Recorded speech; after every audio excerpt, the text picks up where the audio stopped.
Perfecto. De nuevo, les doy la bienvenida a todos ustedes a esta nuestra cuarta lección en el curso El Dios Verdadero. Vamos a continuar. Esta es la última clase que vamos a pasar estudiando la obra de Jesucristo para nuestra salvación, viéndolo desde otro perspectivo bíblico, como describe la Biblia, lo que Él hizo para salvarnos de nuestros pecados. En esta clase vamos a enfocarnos en dos puntos: la humillación y la exaltación de Jesús.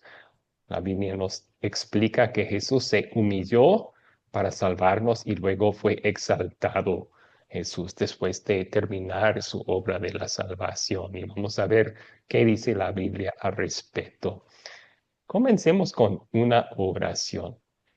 Oremos. Querido Jesús, te agradecemos que, siendo nuestro Dios, te humillaste a una vida humana para salvarnos. Por amor estabas dispuesto a sufrir por nosotros mucho más de lo que nos atreveríamos a sufrir. Por eso te damos las gracias eternas. Lograste la victoria completa y ahora reinas sobre todas las cosas. Guíanos con tu palabra mientras continuamos estudiando lo que has hecho por nosotros. Es en tu nombre que oramos. Amén. Amén. Amén.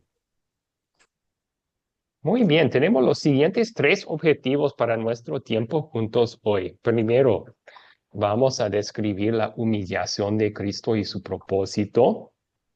Segundo, vamos a describir la exaltación de Cristo junto con su propósito. Y por último, vamos a identificar qué significa desde la Biblia el anticristo y comprender cómo se opone a Cristo y su obra de la salvación. Así que, primero, hablamos de la humillación de Cristo. ¿A qué nos referimos cuando hablamos de la humillación de Cristo? Pablo, en su carta a los Filipenses, describe la humillación de Cristo muy bien. ¿Alguien podría ponerse de voluntario para leer el versículo que está en la pantalla? Sí, profesor, con mucho gusto. Adelante, Dice así, Carlos. dice así la palabra de Dios en Filipenses, capítulo 2, versos 6 al 8.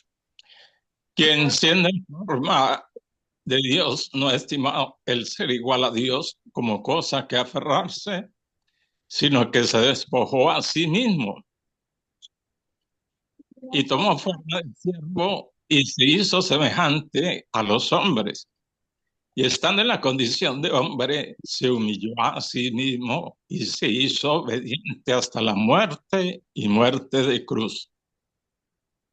¿Hasta ahí? Excelente. Sí, hasta allí. Muchísimas gracias. Entonces, De nada. en estos versículos aprendemos que Jesús se humilló. Dice que Jesús estaba en forma Dios. Esas palabras en el griego original en que fueron escritos significa que Jesús es Dios. O sea, ya vimos las evidencias de eso en muchos otros versículos. Jesús es Dios mismo. Sin embargo, él no estimó el ser igual a Dios como cosa que aferrarse. O sea, él no se aferró a sus atributos divinos. En cambio, en amor a nosotros por un tiempo, los soltó. Se despojó a sí mismo y tomó forma de siervo. Cuando hablamos de la humillación de Jesús, entonces estamos hablando del hecho de que Jesús, siendo Dios, dejó por un tiempo de usar plenamente sus atributos divinos para podernos salvar a nosotros. Y eso sucedió cuando Él se hizo semejante a los hombres, cuando Él se hizo un ser humano igual que nosotros.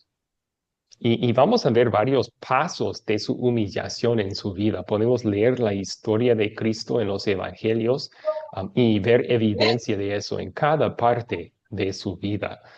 Pero se humilló aún más cuando murió en la cruz. Porque ahí Él, quien es Dios sobre todas las cosas, tomó el último lugar y se hizo también el sacrificio por nuestros pecados. Voy a poner en mudo todos los micrófonos para que no haya ruido en el trasfondo. Allí. Muy bien. Entonces, si quieren una definición muy breve de la humillación de Cristo, la humillación de Cristo, Él se humilló a sí mismo decidiendo no hacer uso pleno de su poder y de su gloria celestial por un tiempo para vivir como un ser humano y para morir de manera humilde en la cruz. Entonces, vemos de la Biblia cómo se humilló Cristo y cuáles son algunos de los pasos de su humillación. Yo creo que ustedes contestaron esto como parte de su tarea para el día de hoy. Entonces, del video de la instrucción que miraron, ¿cuáles son algunos de los pasos de la humillación de Cristo que vemos en los evangelios?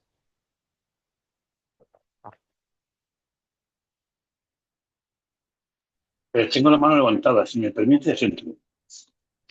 Si quiere contestar esta pregunta, bien, Ángel, adelante. Mira, en Filipenses, ya en el capítulo 1, ya podemos venir hablando de la humillación y la exaltación. Aleluya, gloria a Dios.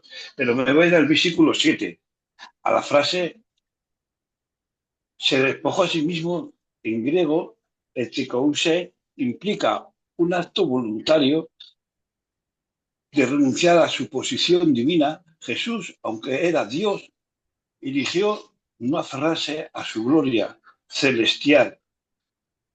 El versículo 7, al tomar forma de siervo, Jesús se identifica con la humanidad. La palabra siervo es, en griego, doulon. Denota una relación de total entrega y servicio. Esto contrasta con su naturaleza divina, contrastando su disposición a servir a los demás. Amén. Ok, ok, gracias, sí. Muy bien. También vemos, Carlos levantó la mano. Por favor, Carlos, ¿cómo quería contestarle esta pregunta según el video que miraron? Sí, según el video, y pues lo que leímos en Filipenses capítulo 2, del 1 al 11, Jesucristo siguió los pasos de la humillación y también es un ejemplo para nosotros, para estimar superiores a los demás, a los hermanos en la fe. Sí, tenemos que eso lo dice en los versos 3 y 4. Jesucristo nos dio ese ejemplo de humillarse, que Él se sometió a sufrir, a ser avergonzado, menospreciado, vilipendiado, o sea, que nosotros a veces no soportamos, queremos no pasar por nada de eso, o que sí, no lo soportamos. No vemos el ejemplo de Cristo de ser humilde para que él dejó a un lado, como vimos, y como también y está en la palabra, dejó a un lado su poder divino para padecer, fue abofeteado, escupido, le colocaron hasta una corona de espinas en el rostro, que eso le maltrataba, y fue crucificado por nosotros, por amor a nosotros, se entregó allí en la cruz, murió, fue sepultado para darnos perdón, para darnos vida eterna y paz para con Dios. Es el mejor ejemplo que tenemos, el que Jesucristo se humilló y nosotros debemos seguir ese paso entre los hermanos y aún por los demás y soportar las cosas por amor a Cristo, por lo que Él sufrió. Nosotros no queremos sufrir y resulta que en este mundo estamos para eso y el cristiano tiene que pasar por muchas tribulaciones y persecuciones también, según como cada Dios lo disponga. Gracias, pastor. Ok, sí, muy cierto que Pablo también en estos versículos nos llama a seguir el ejemplo de Jesús, pero está muy correcto que Jesús con esto, humillarse a sí mismo, ganó nuestra salvación y eso es lo principal, lo más importante. Jonathan levantó su mano también. Por favor, Jonathan, ¿cuál es la respuesta que preparó para esta pregunta? Bien, en cuanto a la humillación, eh, vemos que toda la vida de Jesús fue de humillación. Por ejemplo, él siendo Dios podía haber elegido nacer en una familia rica, tal vez, con muchos bienes, y sin embargo nació de pobre. La escritura dice que José y María no tenían para ofrecer sacrificio que llevar una palomita, y eso significaba que la gente más humilde llevaba esos estilos de sacrificios. Segundo, nació en un pesebre, habiendo podido nacer en un lugar súper cómodo, nació en un comedero de vaca. Ahí vemos la humillación de Jesús, también vemos la humillación de Jesús. Dos formas, tomando forma de siervo hecho semejante a los hombres.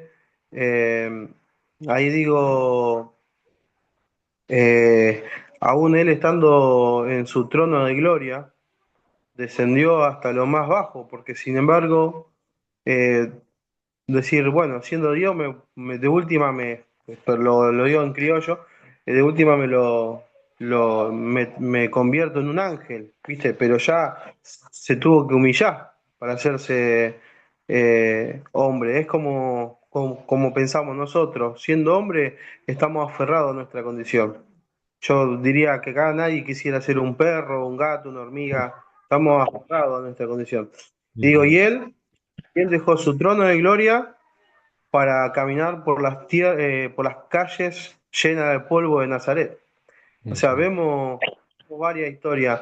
Aún cuando, la última, así dejo el lugar a mis compañeros, aún cuando en la última cena le lava los pies a los discípulos, que era una tarea de que la hacía eh, como es, un esclavo, que era una tarea más baja, si bien todos los trabajos son dignos, pero esa tarea la hacía un esclavo que era el del rango más bajo, más bajo. Sin embargo, Jesucristo se ciñó la toalla al hombro, le lavó los pies a los discípulos y eso un poquito para compartir de la humillación. Sí, sí.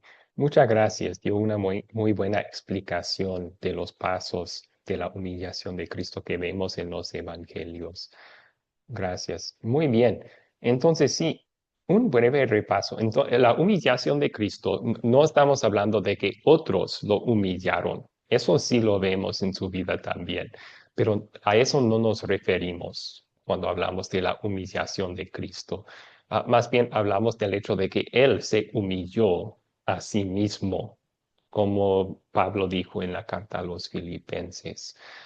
Él, siendo Dios, por un tiempo decidió no usar sus atributos como Dios para podernos salvar a nosotros. Y vemos evidencia de eso comenzando ya con su concepción. En la primera clase, perdón, la segunda clase, cuando empezamos a estudiar sobre Jesucristo, mencionamos que Dios es omnipresente. Él llena todo el universo. Pero Cristo, quien es Dios y llena todo el universo, en su concepción decidió hacerse un ser humano que llena el vientre de María.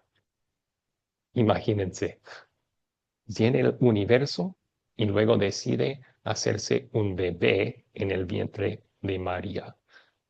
Decidió no usar plenamente ese atributo que tenía para poder hacerse un ser humano y rescatarnos de nuestros pecados. Jonathan dio evidencia de su nacimiento humilde.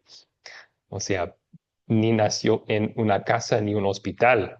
Nació en un lugar donde comen los animales. Nació en pesebre. También durante su vida vivió una vida de pobreza. Y eso para poder llevar a cabo su ministerio y vivir perfectamente en nuestro lugar. En su sufrimiento bajo Poncio Pilato también vemos evidencia de su humillación. Cuando estaban abofeteándolo, cuando estaban golpeándolo, escupiéndole. Él es Dios. Bien podría haberlos castigado a todos en ese mismo momento con su poder divino, pero decidió no usar su poder divino en ese momento y recibió ese sufrimiento y era parte de su trabajo salvador. En su muerte en la cruz vemos más evidencia de su humillación. Cuando Jesús estaba sufriendo por nuestros pecados en la cruz, ¿recuerdan ustedes lo que dijeron en las multitudes? Estaban diciendo a Jesús, si tú eres el Hijo de Dios, bájate, sálvate a ti mismo. ¿Jesús es el Hijo de Dios? Claro que sí. ¿Podría haberse salvado en ese momento usando su poder divino para bajar de la cruz? Claro que sí. Pero él decidió no usar ese poder. Decidió más bien permanecer en la cruz porque decidió salvarnos a nosotros mismos en vez de salvarle a él. Entonces vemos ahí su humillación también. Por último, en su sepultura vemos su humillación. Jesús decidió pasar por experimentar una muerte verdaderamente humana, en donde él reposó en una tumba por 3 días antes de resucitar. Entonces vamos a hablar un poco más de la resurrección de Cristo como parte de su exaltación. Pero ahí tenemos un buen resumen de los pasos que vemos en la Biblia de la humillación de Cristo. Él decidió por un tiempo no usar plenamente su poder divino y eso lo hizo para vivir en condición humana y ser nuestro sustituto, como vimos en la clase pasada, ser nuestro sustituto. Como usted y yo no tenemos poderes divinos, Jesús decidió vivir así para poder tener toda la experiencia humana y ser nuestro sustituto y salvarnos con su vida y su muerte en nuestro lugar. A lo mejor ustedes han visto durante el tiempo de Navidad imágenes de Jesús en el pesebre. Y cuando vemos imágenes así pensamos, ay, qué lindo bebé, ¿verdad? Pero no olvidemos que ese bebé también es el Dios desde toda la eternidad. Dios que nos creó a nosotros, el Dios que es nuestro Salvador. Ese es un contraste impactante cuando pensamos que Jesús, siendo Dios, decidió no usar su majestad como Dios por un tiempo para poder rescatarnos. Se hizo un bebé que ni era capaz de alimentarse a sí mismo por un tiempo. Y a lo largo de los evangelios vemos la evidencia de todo eso, como mencionamos en los pasos de la humillación de Jesucristo para salvarnos. Bien, podemos hacer allí una pausa para preguntas. Voy a revisar el chat también. Tenemos algunos aportes ahí.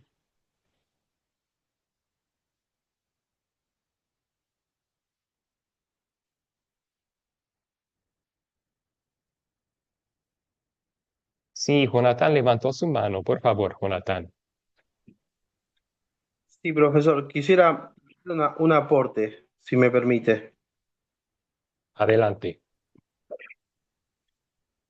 La carta de Filipenses es una carta que en lo personal me gusta mucho y cuando vi que lo íbamos a estudiar me, me asombré, así que en cuanto a la divinidad de Jesús, yo cuando leo Filipenses veo el hecho de Cristo, todo el paso a paso de su humillación y exaltación de lo que vamos a ver.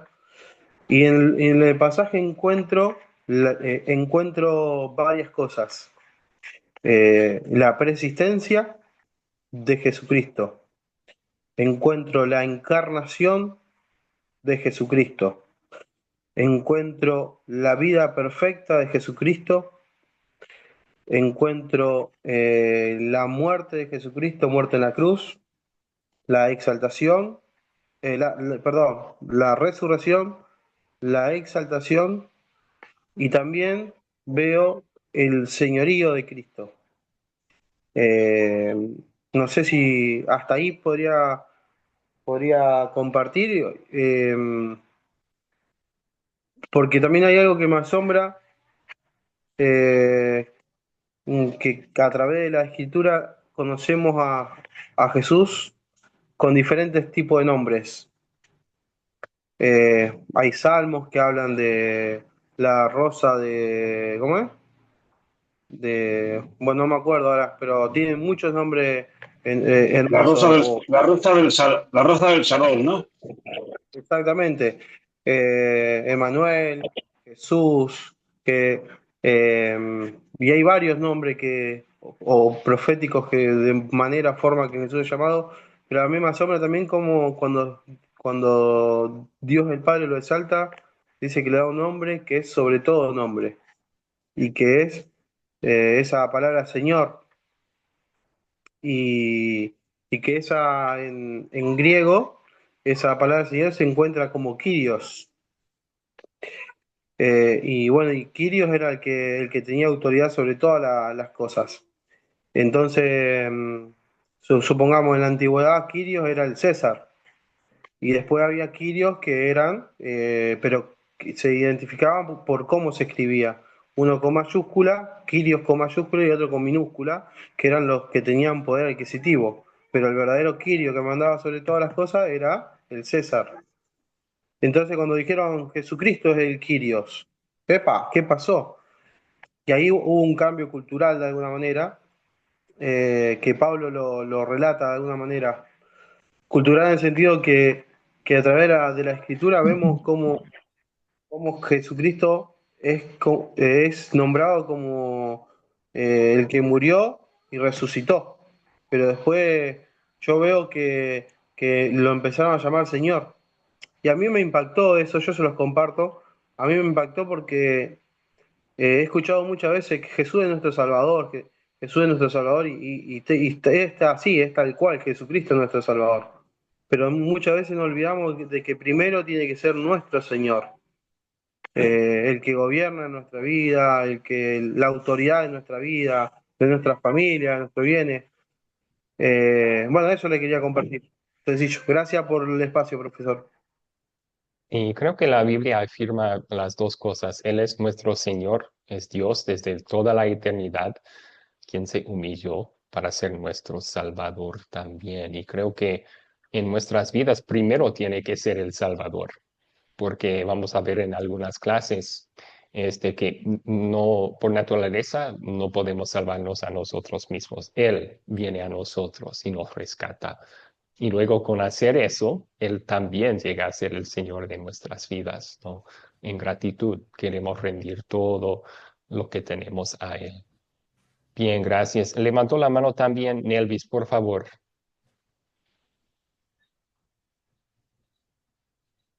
Perdón, eh, dice Karen, pero su nombre es Nelvis, dijo, ¿verdad? Ay, no me escucho. Le escucho, sí le escucho, pero levantó su mano.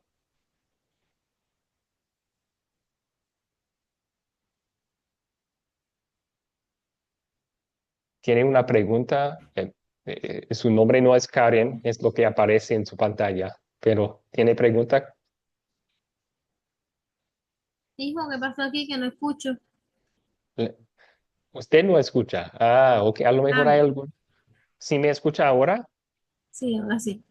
Adelante, ¿tiene pregunta? Bueno, yo lo que iba a opinar era que la misión prácticamente, para decirlo así de esta forma, de Jesús era eso, venir Ujú, a salvarnos, o sea, ser el salvador de nosotros. Por eso él se humilló, por eso se hizo hombre, por eso vino y a morir por nosotros, por la salvación. En ujú, sí, ese era como el objetivo en él. Yo voy, muero por ellos, pero para la salvación de todos nosotros. ujú. Me Sí, parece a mí. exactamente. Sí, por eso decidió no usar plenamente su majestad, su poder divino por un tiempo. Y era para ser nuestro sustituto, nuestro salvador en su vida y en su muerte en nuestro lugar. Excelente. Entonces, ¿qué consuelo encontramos en la humillación de Cristo? ¿Para qué se humilló a sí mismo? Tenemos dos versículos para resumir esto por nosotros. ¿Alguien podría ponerse de voluntario para leer estos versículos que están en la pantalla? Segunda de Sí, Corintios sí, profesor. 8 y 9 y Marcos 10, Sí, 45. sí, profesor. ¿Se Adelante, puede? Carlos. ¿Yo? Sí, Carlos. Ujú. Sí, sí, Ah, sí. Dice así la palabra de Dios en 2 Corintios 8:9. Pues ustedes ya conocen la gracia de nuestro Señor Jesucristo, que por amor a ustedes, siendo ricos, se hizo pobre, para que con su pobreza ustedes fueran enriquecidos. Mateo 10:45. Porque ni siquiera el Hijo del Hombre vino para ser servido, sino para servir y para dar su vida en rescate por muchos. Gracias. Muchas gracias. Entonces, hallamos aquí una referencia a la humillación de Cristo. Jesús, siendo rico, o sea, teniendo todo como Dios, se hizo pobre, se hizo uno de nosotros para ser nuestro sustituto y salvador. Y por medio de su vida y su muerte en nuestro lugar, nosotros ahora somos ricos con perdón y la salvación eterna. Y en Marcos 10:45 vemos lo mismo, ¿no? Am, Todos, por nuestro deber, tenemos que servir a Dios. Eso es lo que Él exige de nuestras vidas. Sin embargo, Jesús, siendo nuestro Dios, vino al mundo, se hizo un ser humano no para ser servido, sino para servir y para dar su vida en rescate por muchos. Nos sirvió Jesús de la forma más sublime. Nos sirvió viviendo una vida perfecta en nuestro lugar y muriendo bajo nuestro castigo en la cruz para poder rescatarnos, como vimos en la clase pasada, redimirnos, comprarnos, hacernos suyos. Bien, vamos a hablar un poco ahora sobre la exaltación de Cristo entonces y su propósito. Si la humillación de Cristo significa que por un tiempo, siendo nuestro Dios, Él dejó de usar plenamente sus atributos divinos, ¿qué es la exaltación de Cristo? Pues hallamos una evidencia de esto en Filipenses 2, versículo 9. Ahí dice, por lo cual también Dios lo exaltó hasta lo sumo y le dio un nombre que es sobre todo nombre. O sea, Cristo, después de cumplir la obra redentora, después de vivir una vida perfecta en nuestro lugar y morir en la cruz en nuestro lugar, fue exaltado. Es decir, que Él decidió hacer uso pleno de sus atributos divinos otra vez. Y vemos evidencia de eso en la Biblia. Ustedes vieron evidencia de eso también en el video de instrucción. ¿Cuáles son algunos de los pasos de la exaltación de Cristo? Que Él ya está utilizando de nuevo su poder, su majestad divino.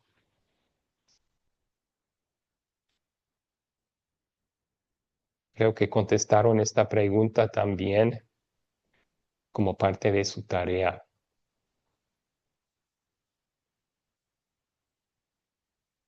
Sí, Ángel levantó su mano. ¿Cuáles son algunos de los pasos de la exaltación de Cristo, Ángel? Amén, amén, amén. La exaltación de parte de Dios, en el versículo 9, por lo cual Dios también lo exaltó hasta lo sumo, indica exaltación de Jesús a una acción divina. La palabra exacto en griego, upos, implica elevar a alguien a una oposición de honor y autoridad.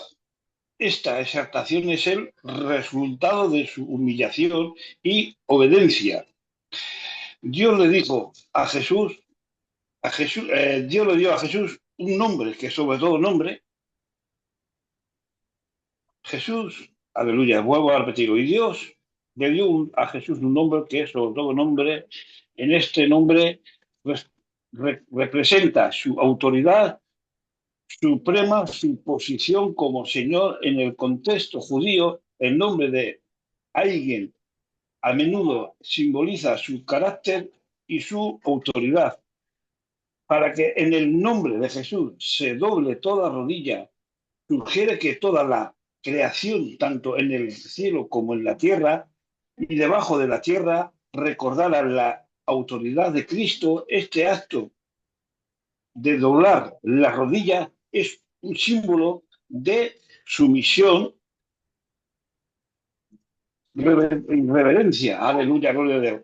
Y toda lengua confesará que Jesucristo es el Señor. Implica un recordatorio universal de la soberanía de Cristo. La palabra Señor en griego, Kyrios, se utiliza en el contexto del Antiguo Testamento para referirse a Dios, que subraya la divinidad de Jesús, la divinidad de Jesús. Aleluya, gloria a Dios. La exaltación de Jesús lo vuelvo a repetir, la exaltación de Jesús es un término, un testimonio de su victoria sobre el pecado y la muerte a través de la humillación y obediencia. Él fue elevado a la posición más alta, lo que demuestra que el camino hacia la grandeza en el reino de Dios es a través del servicio a la humanidad. Este pasaje también enfatiza la importancia de la adoración y la reverencia hacia Cristo como nuestro Señor.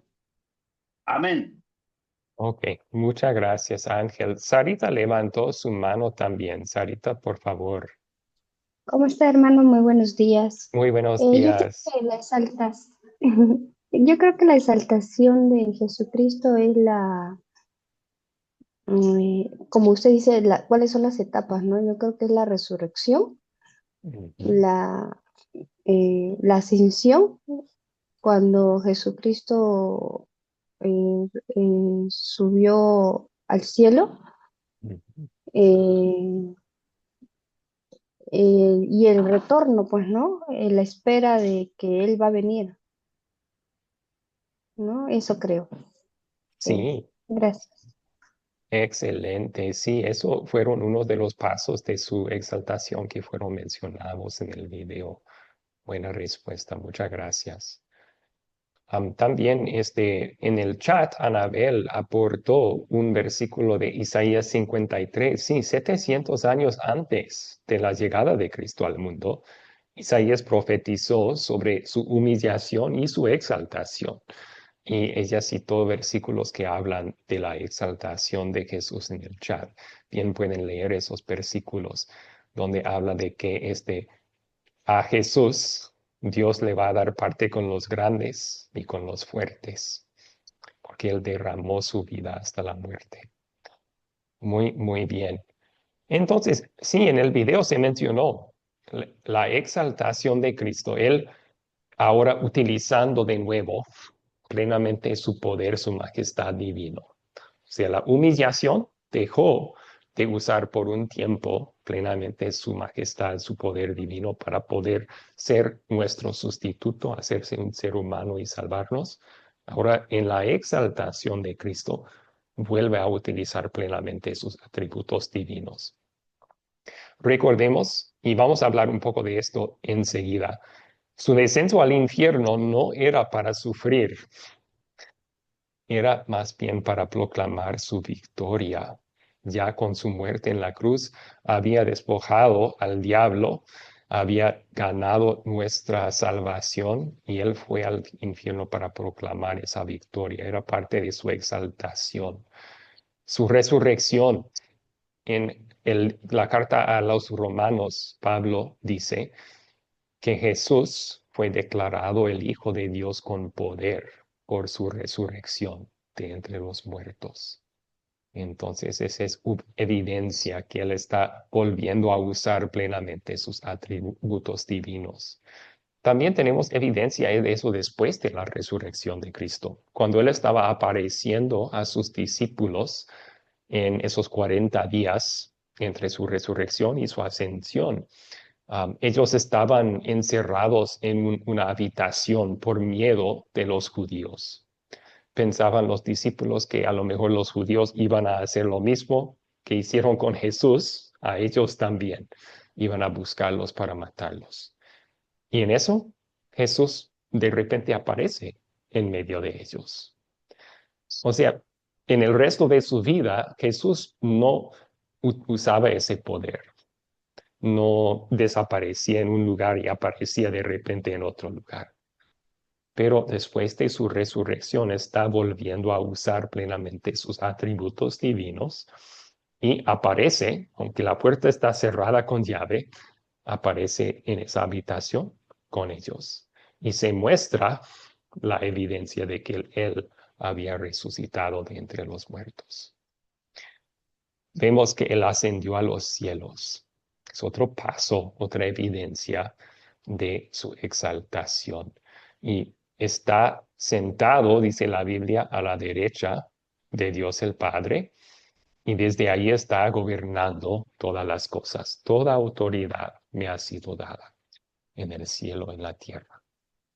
Entonces, veremos con nuestros propios ojos una evidencia de la exaltación de Cristo en el último día, cuando Cristo venga de nuevo para juzgar a los vivos y a los muertos.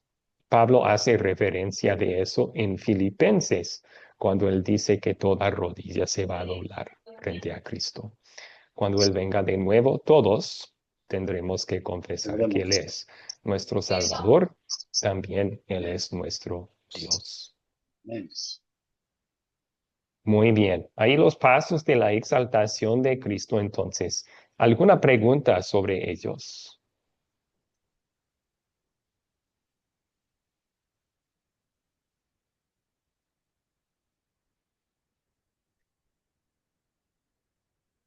Sí, Carlos levantó su mano. ¿Cuál es su pregunta, Carlos? Mi pregunta es más, pues Cristo se despojó de su poder divino. Yo lo veo así, ¿no? En lo que en la palabra, para ir a morir en la cruz, sobre el sufrimiento, todo esto. Como decía también lo que me decía el pastor, que después de muertos sí podía aparecerse en cualquier lugar donde estaban los discípulos, pero antes no. Pero entonces, en los milagros, en su obra ministerial, Jesucristo pues hizo milagros, sanidades, suscitó muertos, perdonó pecados. Ahí vemos también el poder en su parte divina, ¿sí? En eso, o sea, es un misterio, pero es lo que como le queda sonando, bueno, por lo que estamos mirando en Filipenses.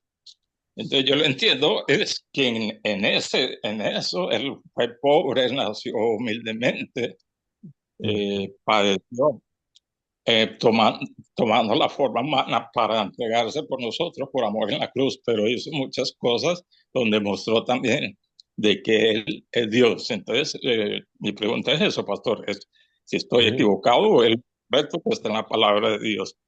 Gracias. No, no está equivocado. Sí, sí, claramente Jesús de vez en cuando hizo uso de su poder divino durante su vida terrena para esos milagros. Y la Biblia los llama señales.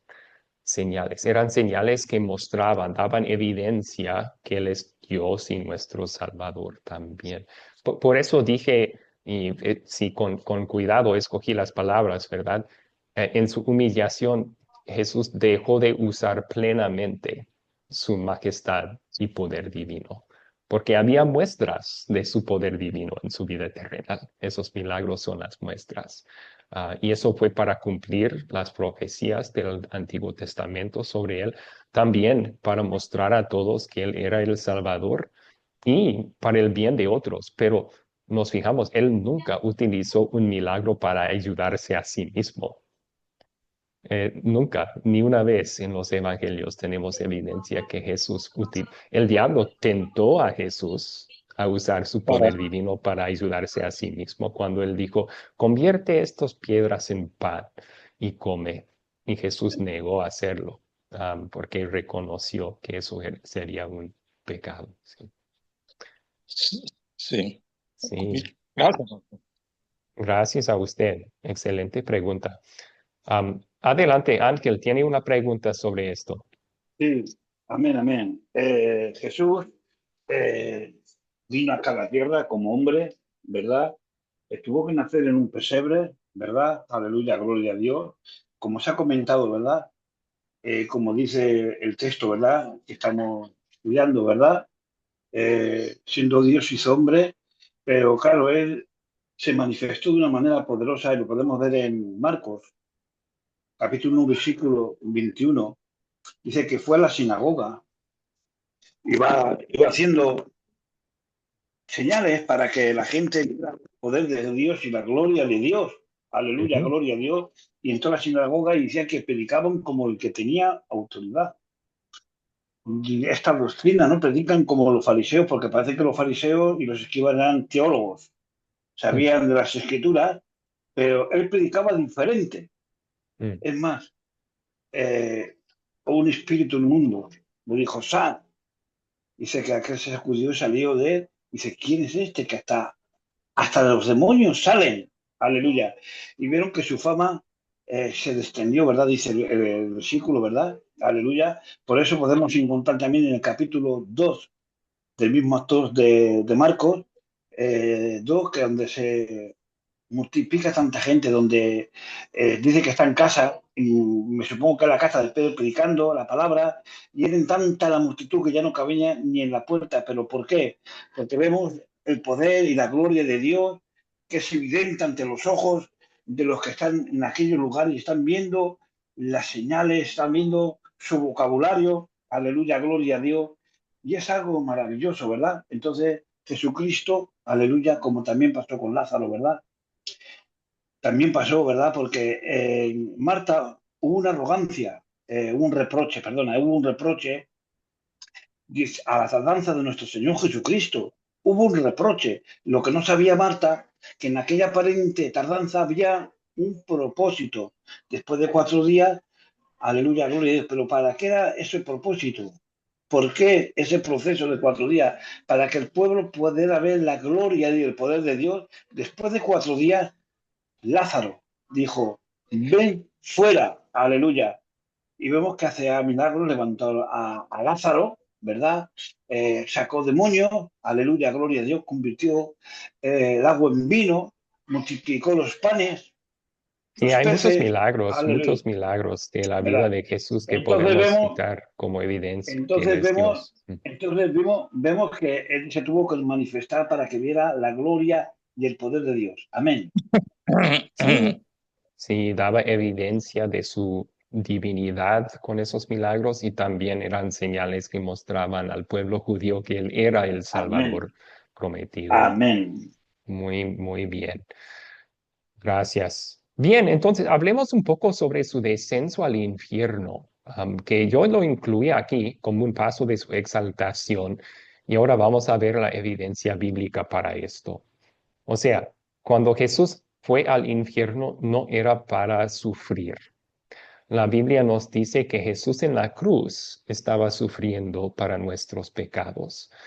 Cuando Él estaba en la cruz, Él dijo, Dios, Dios, ¿por qué me has desamparado? ¿Por qué me has abandonado? Y eso era cierto. En la cruz, Dios el Padre abandonó a Cristo. ¿Por qué? Porque Él estaba sufriendo el castigo que nuestros pecados merecen. Y ese castigo es abandono completo de Dios. Es la muerte eterna en el infierno.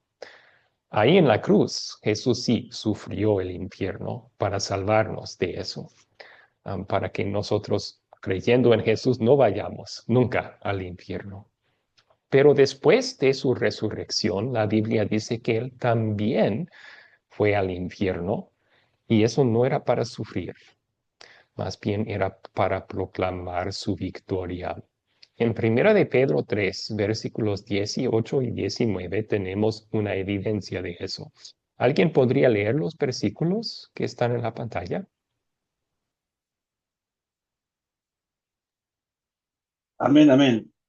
Porque también Cristo padeció una sola vez por los pecadores, el justo por lo injusto, para llevarnos a Dios, siendo a la verdad muerto en la carne, pero vivificado en el Espíritu, el cual también fue predicado a los espíritus encarcelados.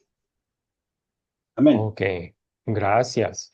Entonces, aquí tenemos que Jesús fue y predicó a los espíritus encarcelados. Esta palabra, algunos lo malentiendan. Piensan que Jesús fue para convertir a los espíritus que estaban al infierno a la fe salvadora. La No, Biblia dice que no es posible eso. no. La Biblia nos dice que una vez que alguien muera, su destino final está decidido. Más bien, Jesús está descendiendo al infierno para proclamar su victoria. Él acaba de ganar perdón y salvación para el mundo entero.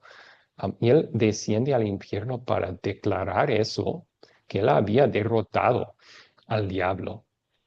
Piénsenlo, el diablo es el quien trajo el pecado al mundo al inicio. El diablo quiere que todos permanezcan en pecado para que estén con él, condenados en el infierno. Cristo ya después de derrotar al diablo con su muerte y su resurrección, desciende al infierno donde está el diablo y proclama, yo gané, yo gané. Y eso nos da consuelo porque ni el infierno nos puede tocar. Jesús nuestro Salvador venció al diablo y descendió a donde está para decir, tú no tienes ningún poder sobre los creyentes en mí. También tenemos evidencia de eso en Colosenses 2, versículos 13 al 15. ¿Alguien puede leer estos versículos? Están en la Yo, pantalla. Sebo, profesor. Sí, Sarita, por Sebo. favor. Sarita. Ya. Colosenses 2, 13 al 15. Pero ahora Dios les ha dado vida juntamente con Él y les ha perdonado todos sus pecados.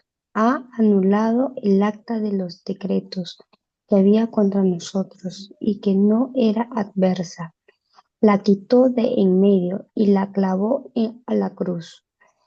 Desarmó además a los poderes y las potestades y los exhibió públicamente al triunfar sobre ellos en la cruz.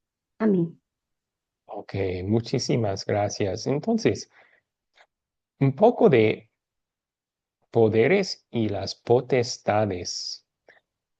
Esas son palabras que Pablo utiliza en otras partes de sus cartas a las iglesias para hablar de los poderes y las potestades espirituales oscuros que están en nuestra contra. El diablo, los otros ángeles caídos que les siguieron, los demonios, también nuestra carne pecaminosa. Cristo dice que Jesús desarmó a esas potestades y los hizo triunfando en la cruz. ¿En qué sentido desarmó Cristo al diablo en la cruz? Pues la única arma que el diablo tiene contra nosotros es el pecado. Los pecados que nosotros hemos cometido, eso lo puede utilizar el diablo como evidencia que nosotros pertenecemos con él en el infierno. Pero ¿qué hizo Cristo en la cruz? En la cruz Él pagó por todos nuestros pecados, nos borró de nuestra cuenta con Dios, quitó esa arma del diablo. Ahora, por medio de la fe en Cristo, somos completamente perdonados. ¿El diablo qué puede decir en nuestra contra? ¿Nos puede acusar? De ninguna forma. Cristo cayó su boca. Entonces, la victoria, Cristo la ganó en la cruz, pero aquí habla de que Él exhibió públicamente esa victoria. Y ahí hallamos evidencia de su descenso al infierno. Exhibió públicamente su victoria sobre el diablo cuando él descendió y proclamó esa victoria en el hogar del diablo, en el infierno mismo. Era muy común también en el día de Pablo que está utilizando aquí una imagen humana.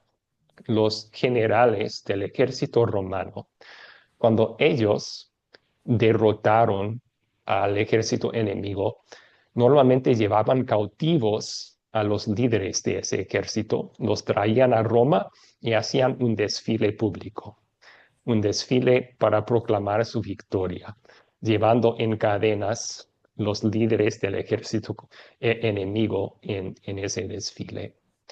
Y está Pablo utilizando este lenguaje muy semejante a esto aquí. Jesús derrotó a nuestros enemigos espirituales. Y cuando descendió al infierno, hizo un desfile público de eso. Jesús tiene en cadenas a esos enemigos espirituales. Está proclamando su victoria sobre el diablo, lo cual nos trae mucho, mucho consuelo. Sí, Nelvis levantó su mano. ¿Cuál es su pregunta? Bueno, aparte de todo eso que dice usted, también no fue como un derrotado, sino como un vencedor.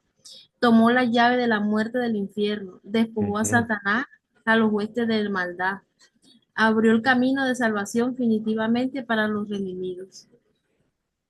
Todo eso lo Sí, hizo cuando descendió es, allá. sí, estoy 100% de acuerdo. Ujú. Y de eso es evidencia su descenso al infierno. Ujú. Excelente. Entonces, ¿qué consuelo encontramos en la exaltación de Jesucristo? ¿Para qué exaltó Dios a Cristo? Bueno, encontramos mucho consuelo. Primero, porque Jesús se hizo nuestro hermano en la humanidad. Se hizo nuestro hermano con hacerse un ser humano, igual que nosotros. Y eso no ha cambiado. Sigue siendo un ser humano. O sea, él ascendió visiblemente al cielo como un ser humano. Entonces, sigue siendo Dios y un ser humano en una sola persona. Pero ahora tenemos el consuelo que ese Salvador que tenemos está utilizando plenamente su poder y su majestad divino para nuestro bien, para nuestro bien. Así que cuando Pablo describe en Filipenses 2 la exaltación de Cristo, él tiene un nombre que es sobre todo nombre.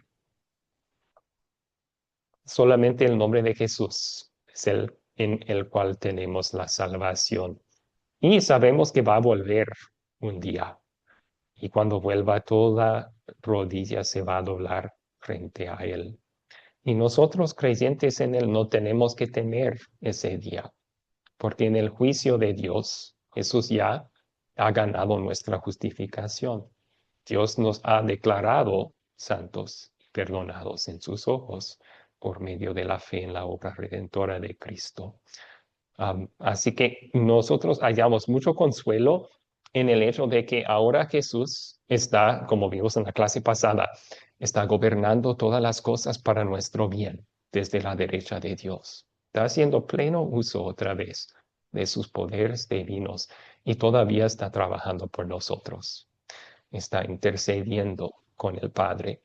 Está reinando sobre todo para el bien de su iglesia.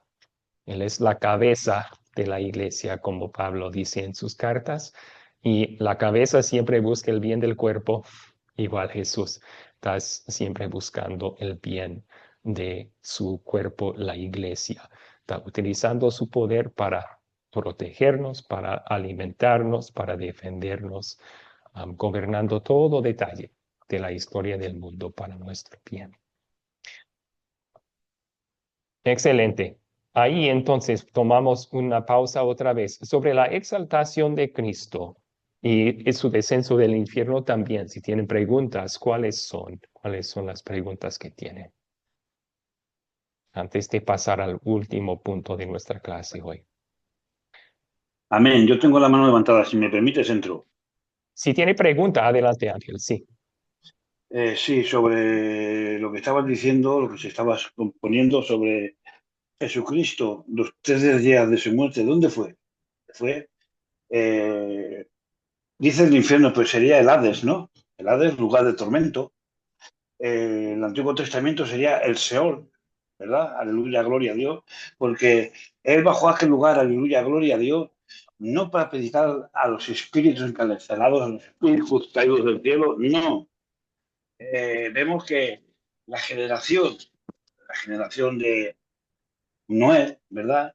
Que es a los que están en el seno de Abraham, ¿verdad? Porque ese lugar del Hades, aleluya, gloria a Dios, el Seón, aleluya, gloria a Dios, es un lugar de tormento. Ese mismo lugar lo que cambia el nombre, el hebreo o el griego, Hades y Seón. Pero podemos verlo luego, pues que son exaltados al seno de Abraham. Podemos verlo también en Lucas, aleluya, gloria a Dios, en Lucas 19 parece que es, sobre el rico y Lázaro. Y Lázaro, como el rico, habla al padre Abraham para que moje un dedo de sus llagas, ¿verdad? Para que pueda mojar su lengua. Y vemos que este Lázaro pues ha llegado a ese lugar, ¿verdad? Al seno de Abraham, al paraíso, puede ser un jardín, algo maravilloso, el cual estaba en un lugar, el rico estaba en un lugar de tormento, ¿verdad? Entonces, el infierno, el infierno parece a mí que todavía no está estrenado, es exclusivo para Satanás, como ha dicho el profesor, él tiene las cadenas, ¿verdad? Aleluya, gloria a Dios, para tenerlo ahí, porque será desatado después del milenio, ¿verdad?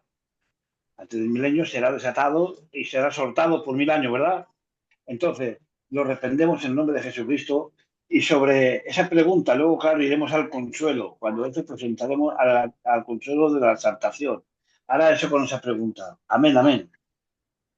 Y yo creo que, bueno, hay muchas ideas en su aporte que en otra clase vamos a ver que la idea de un milenio, de un reino terrenal de Cristo por 1000 años no es bíblico, no es correcto.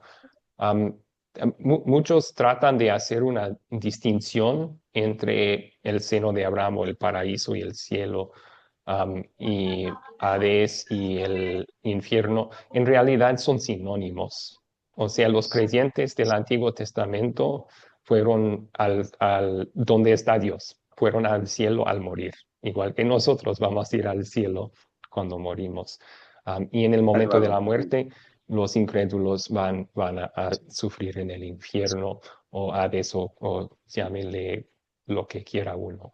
Entonces son sinónimos esos términos, no es que había otro lugar en el Antiguo Testamento. Así que cuando Jesús bajó al infierno para predicar, no era predicar en el sentido de salvar a espíritus encarcelados ahí, era para Esa es proclamar su su victoria. victoria sobre el diablo y todos los espíritus que estaban en su contra, Amén. que están ahí.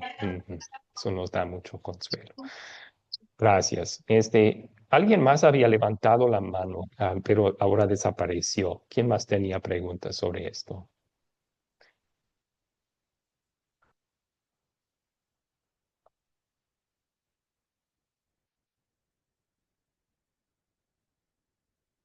Sí, Elvis, por favor. Bueno, es que eso, como dice, es un tema bastante complejo y muy difícil de explicar. Pero yo sé que tengo entendido que hay solamente dos lugares, el lugar de reposo y el lugar de tormento. El lugar de reposo vamos nosotros y nos vamos a salvar en el nombre de Jesús. Y el lugar de tormento es donde van los que están sin Cristo. Y Mm. cuando llegue el juicio final es donde va a haber, donde ellos nos van a echar al verdadero infierno. Ese no es el infierno, es el lugar de tormento mientras llega el día del juicio, porque solamente hay un solo juicio. O sea, no está enjuiciado todavía, pero está en ese lugar de tormento mientras que Cristo venga y los juzgue y los echen al lugar que se llama el infierno. O sea, ese no es el infierno, es un lugar de tormento. Ok, bueno, Hasta ahí. yo creo que estamos hablando de lo mismo, pero utilizando tal vez terminología diferente. Am, sí, o sea, el lugar de tormento en nuestra terminología es el infierno. Es donde ahora están encarcelados el diablo y sus ángeles que cayeron con él, y a ese mismo lugar también van incrédulos, las almas de los incrédulos cuando mueren. Am, y eso, hallamos evidencia de eso en Primera de Pedro, los versículos que vimos que los espíritus encarcelados fueron encarcelados en tiempos de Noé. También en la carta a Judas, o de Judas, perdón, él describe al infierno como una cárcel, así. Y sí, el lugar de reposo es el cielo. Pablo habla de su propia muerte y dice, yo deseo partir y estar con Cristo, que es mucho mejor. Entonces, estar en la presencia de Cristo en el cielo. Pero bueno, si alguien tiene más preguntas sobre eso, me pueden enviar también un mensaje a mi WhatsApp personal y con mucho gusto les paso más materiales sobre el tema. Muy bien, tenemos un punto más que vamos a estudiar juntos. Hablamos mucho de la obra redentora de Cristo. Ahora vamos a hablar un poco sobre el anticristo. Creo que hay ideas sobre el anticristo en la iglesia cristiana hoy que son muy equivocadas. Piensan que él va a ser un ser humano que durante un tiempo futuro aquí en la tierra va a obrar contra Jesús. La Biblia más bien describe al anticristo en otros términos. Y vamos a estudiar juntos unos versículos que hablan del anticristo. Para comenzar el estudio, este prefijo anti tiene dos posibles significados en griego. Anti puede significar contra, el que trabaja contra Cristo. También puede significar en lugar de, el que toma el lugar de Cristo.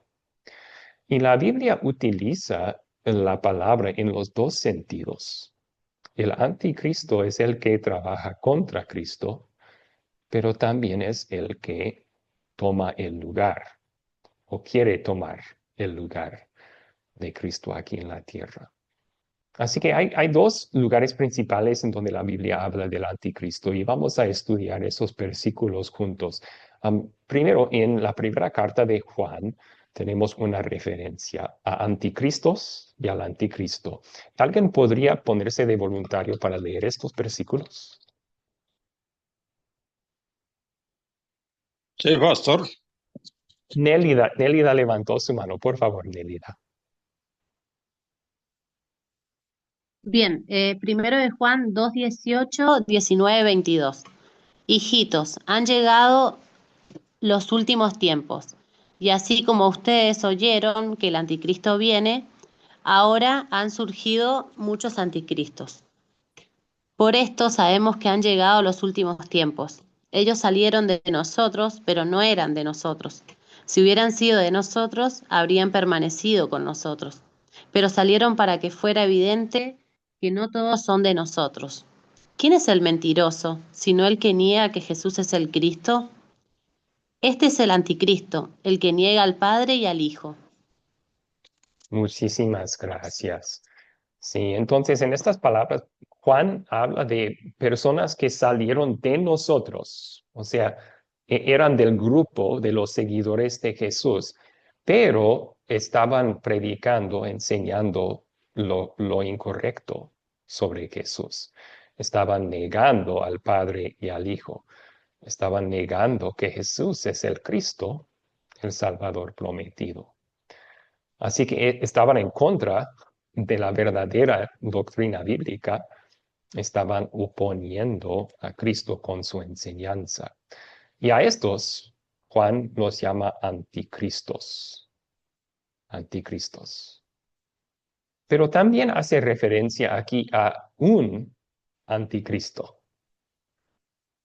Así que, según la Biblia, hay anticristos. Cualquier persona que enseña contra de la doctrina bíblica en cuanto a Dios, en cuanto a Jesús, puede considerarse un anticristo. Cualquier persona que enseña, por ejemplo, que Jesús no es Dios. Y hay ejemplos de eso hoy en día. Personas que enseñan que Jesús no es Dios o que Jesús no nos ha salvado con su obra redentora. Esa persona podemos llamarle un anticristo.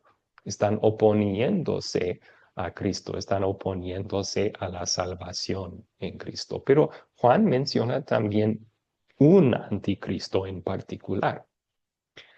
Y nosotros identificamos ese un anticristo en la carta de Pablo en Segunda de Tesalonicenses capítulo 2. Ahí Pablo no utiliza en esos capítulos la palabra anticristo en sí. Él más bien habla de un hombre de iniquidad. Un personaje, hombre, ¿no? Que va a tomar el lugar o querer tomar el lugar de Cristo. Y por eso lo identificamos como el anticristo. Porque recuerden, esa palabra anti puede significar también el que quiere tomar el lugar de Cristo aquí en la tierra. Y vamos a leer esa descripción de Cristo en del anticristo en segunda Tesalonicenses capítulo 2. Y poco a poco vamos a ir identificando quién es este personaje. Entonces, aquí tenemos versículos bíblicos en la pantalla. ¿Alguien podría leer estos versículos? Veo que Emelina levantó su mano, por favor. Buenos días, profe. Buenos días. En primera de Juan 4:3 dice, y todo espíritu que no confiesa a Jesús no es de Dios. Y este es el espíritu del anticristo del cual habéis oído que viene y que ahora ya está en el mundo.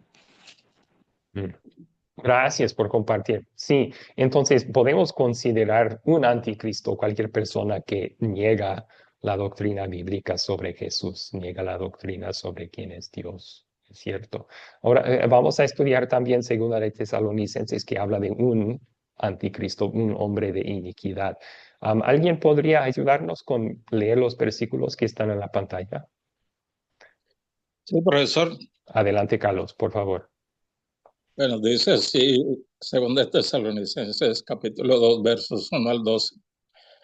Hermanos, con respecto a la venida de nuestro Señor Jesucristo y nuestra reunión con Él, le rogamos que no cambien fácilmente de manera de pensar.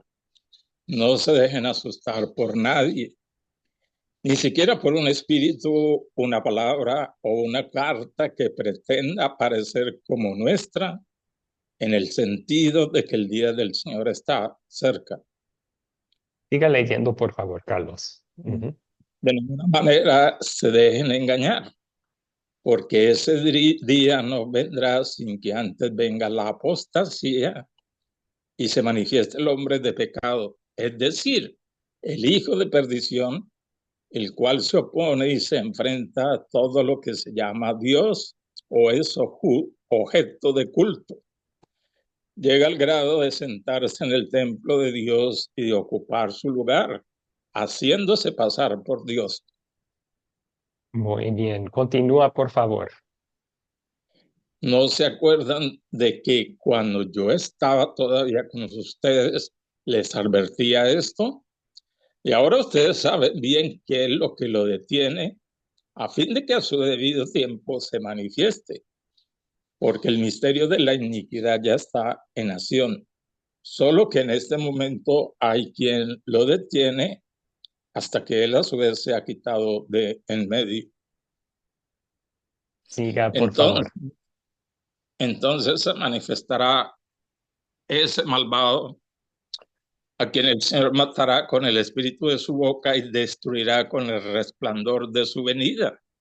La llegada de este malvado, que es obra de Satanás, vendrá acompañada de gran poder y de señales y prodigios engañosos y con toda falsedad e iniquidad para los que se pierden por no hacer querido el amor de la verdad para ser salvados. Muchísimas gracias, Carlos. Sí, vamos a examinar algunos de los detalles aquí entonces. Primero vemos en estos últimos versículos que el hombre de iniquidad va a ser juzgado cuando Jesús venga de nuevo, que Jesús lo va a destruir con el resplandor de su venida. Sin embargo, Pablo dice que en su día el misterio de la iniquidad ya estaba en acción. Interesante, ¿no? Está hablando de un personaje, pero dice que en el día de Pablo ya estaba su enseñanza falsa en acción y no va a ser destruido hasta la venida de Jesús.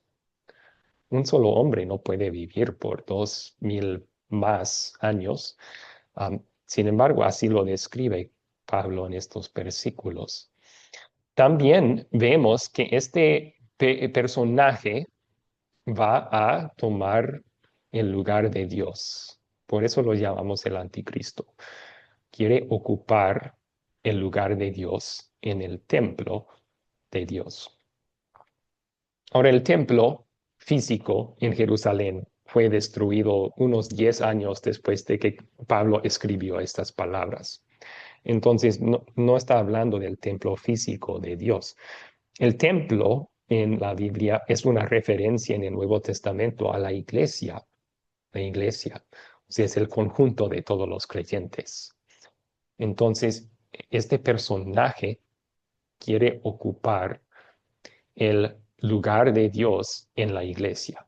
O sea, va a tratar de tomar el lugar de Dios entre el pueblo de Dios. Eso nos advierte, este no es un enemigo fuera de la iglesia, es alguien que va a surgir dentro de la iglesia. Va a tratar de aparecer un creyente y tomar el lugar de Dios en la tierra. También va a oponer el culto verdadero a Dios. O sea, en vez de enseñar que debemos acercarnos a la fe, a Dios por medio de la fe en Cristo, Él va a enseñar que hay otra forma de acercarnos a Dios. Él va a oponer el verdadero culto a Dios. También aprendemos en estos versículos que muchos van a seguir a este personaje, que van a ser engañados por lo que este personaje enseña y que hasta va a hacer señales falsas para poder engañar a las personas.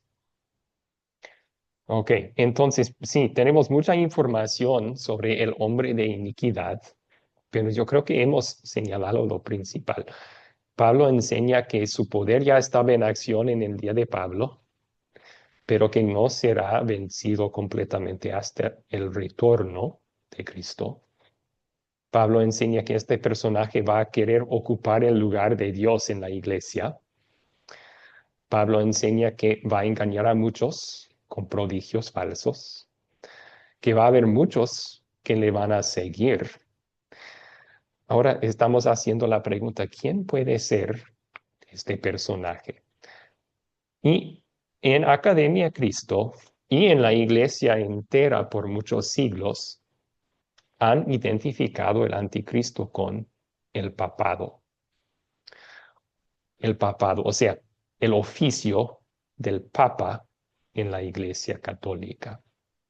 Y vamos a ver cómo los detalles de 2 Tesalonicenses concuerdan con esta identificación. Pablo dice que su poder ya estaba en acción en el día de Pablo.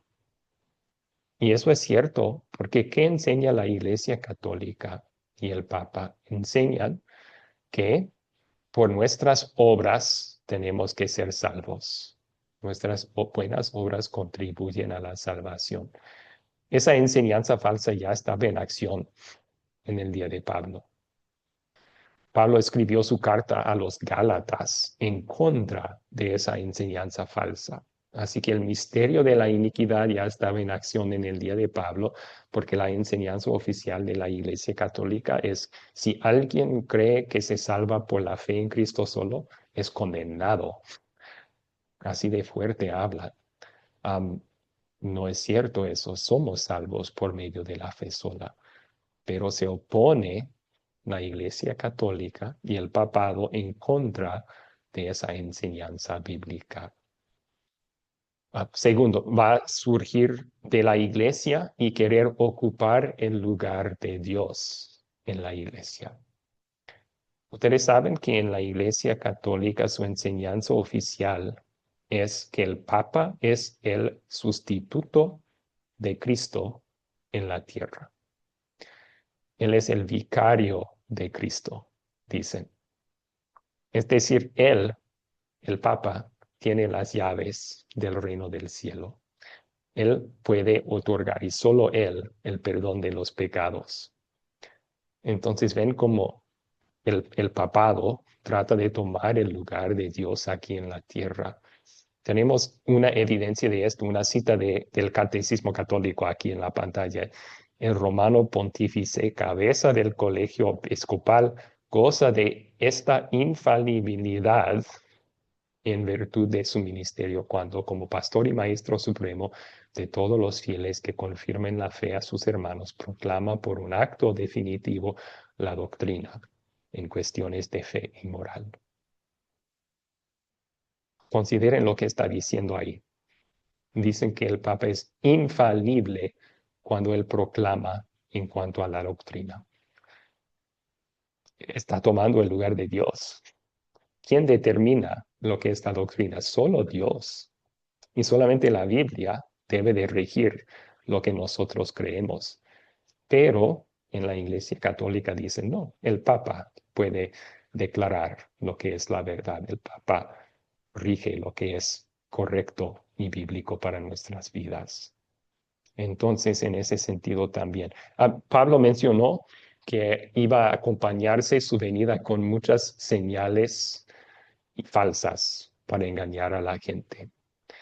Piensen en todos los milagros que la Iglesia Católica dice que han pasado en cuanto a la vida de los santos, según ellos, o apariciones de la Virgen María.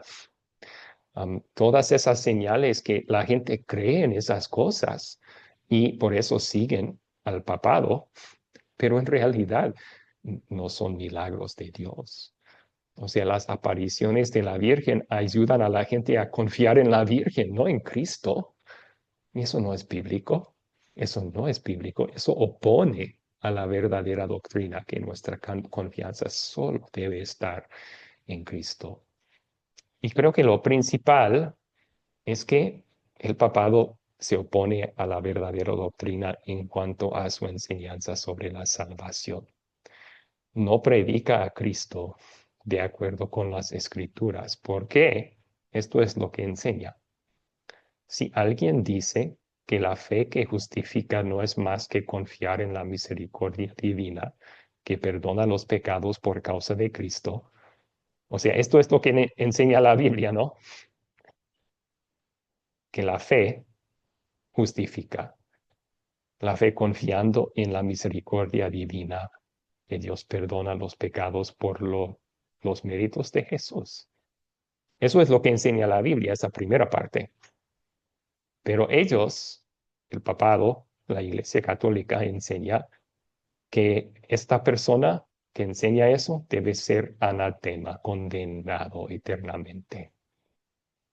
O sea, expresamente está enseñando lo opuesto de la Biblia. Dicen, si alguien confía solo en Cristo para la salvación, debe ser condenado. Cuando la Biblia dice, el que confía solo en Cristo y no en sus obras, va a ser salvado.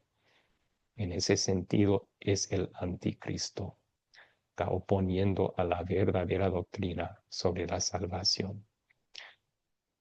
El último detalle, este personaje no va a ser destruido hasta la venida segunda de Jesucristo. También cuadra con el papado, porque ha habido muchas papas desde su aparición en el siglo III o IV, y va a haber ha habido una cadena continua de papas, y según estas palabras va a haber hasta que Cristo venga de nuevo y va a deshacerse de este hombre de iniquidad.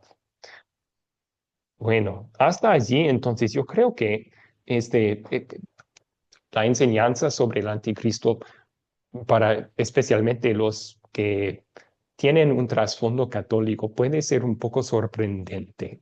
Um, Sin embargo, debemos aferrarnos a lo que la Biblia dice. Y cuando identificamos lo que Pablo dice en Segunda de Tesalonicenses, es una descripción que nos advierte en contra de la enseñanza falsa que se enseña en la Iglesia Católica Romana. No quiere decir que todo católico va al infierno. Hay católicos seguramente que confían solamente en Cristo para su salvación y no en la Virgen y no en sus obras. Pero estas palabras nos recuerdan que ese es un verdadero peligro espiritual, que el papado está tratando de tomar el lugar de Dios en la tierra. Hasta dicen que no hay salvación fuera de la Iglesia Católica. Y eso no es bíblico, no es bíblico. ¿Y cómo nos protegemos de eso entonces? Pues con la verdadera palabra de Dios, con estudiar nuestras Biblias y ayudar a otros a ver lo que la Biblia realmente enseña sobre Dios. Muy bien, vamos a tomar ahí una pausa para preguntas antes de terminar. Tenemos unos 5 minutos que nos faltan. ¿Cuáles preguntas tienen sobre este último tema? Amén. Tengo la mano levantada, si me permites, entro. ¿Cuál es su pregunta, Ángel? A ver, sobre el anticristo sería el falso profeta. Sería el falso profeta.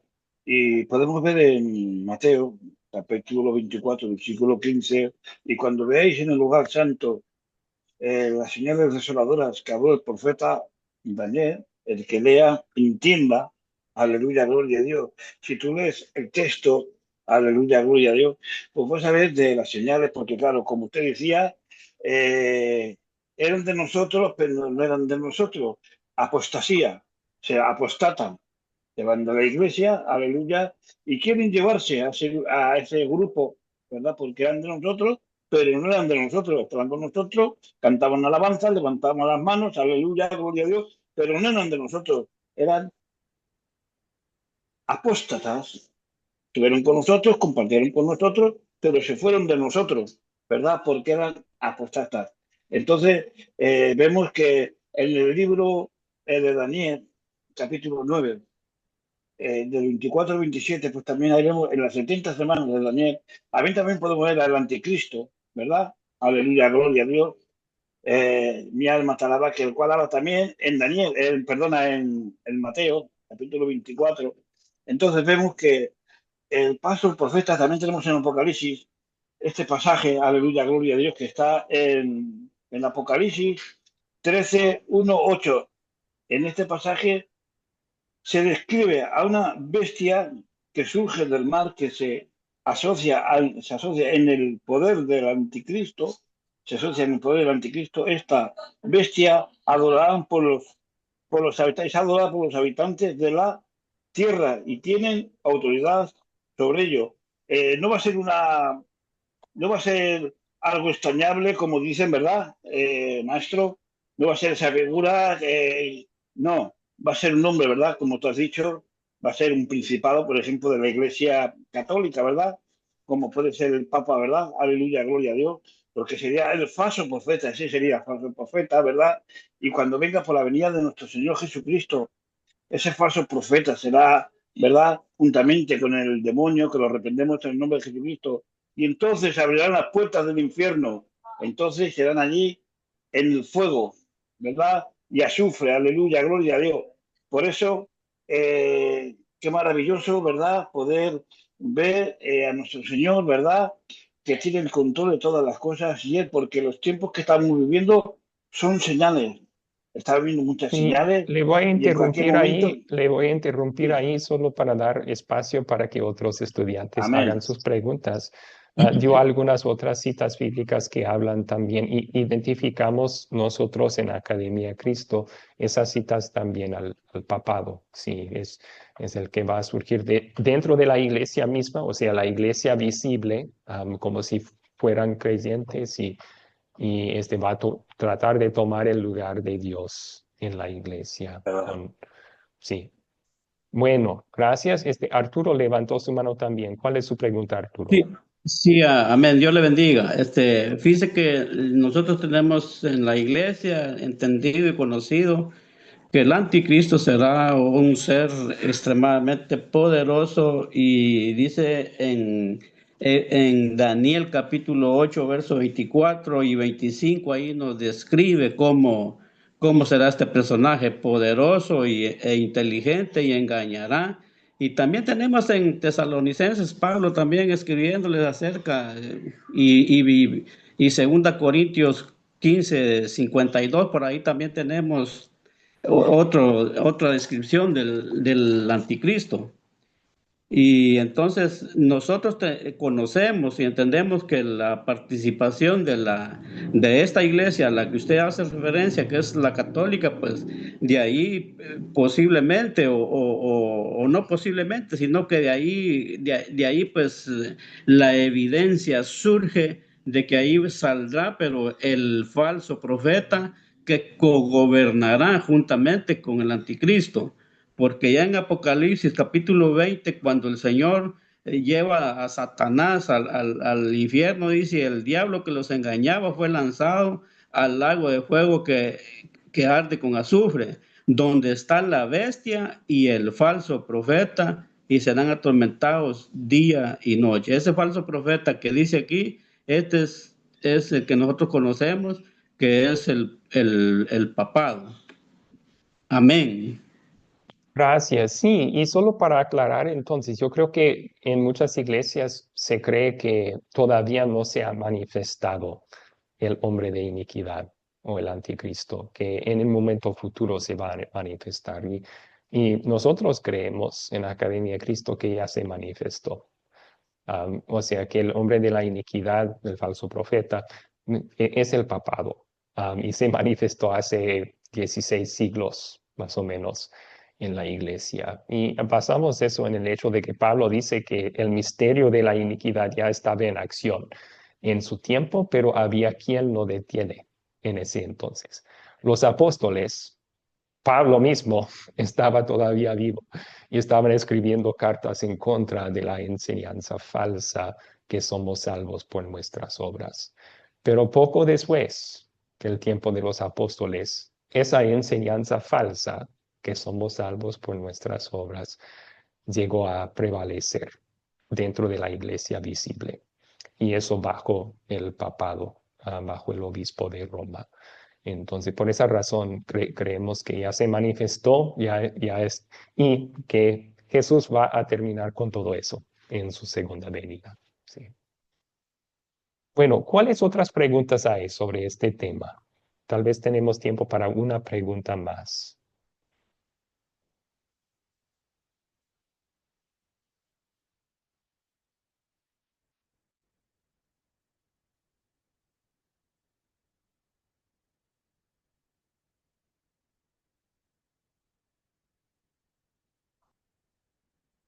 Sí, Emelina citó algunos versículos bíblicos en el chat que hablan de los peligros de falsos profetas y eso está muy relacionado con lo que estamos hablando. Habrá muchos que vienen vestidos de ovejas que realmente son lobos. Van a llamarse cristianos, van a decir que están predicando la verdad y realmente no están enseñando lo que la Biblia dice. Por esa razón es muy importante que sigamos todos juntos estudiando lo que la palabra de Dios nos dice, porque esa verdad de la Biblia nos va a proteger contra los engaños de cualquier falso profeta que encontramos. Bien, podemos terminar entonces, y vamos a publicar la tarea después de la clase de la noche hoy, pero para el proyecto final habrá 2 preguntas aquí de esta clase. Y la primera va a ser, describe la humillación y la exaltación de Cristo, o sea, ¿a qué nos referimos con esos términos? Y luego también qué consuelo encontramos en la exaltación de Cristo, especialmente en su resurrección. Bien, vamos a terminar con una oración entonces. Señor Jesucristo, tú eres nuestro Salvador, tú eres el único que nos puede otorgar perdón y prometes perdonar a toda persona que llega a ti en fe. Entonces pedimos, Señor Jesús, que nos guardes en esa fe en ti todos los días de nuestra vida y que nos ayudes a otros que están engañados a pensar que sus obras les salvan, a enseñarles la verdad que nos trae tanta paz, que solamente tú salvas y lo haces no por medio de nuestras obras, sino por medio de la fe sola. Ayúdanos a compartir ese mensaje de consuelo con todos nuestros amigos, nuestros familiares, nuestros seres queridos, con todo el mundo, y que prevalezca así la verdad sobre la mentira. Es en tu nombre, Jesús, que te pedimos todo esto. Amén. Gracias, pastor. Que tenga buen día.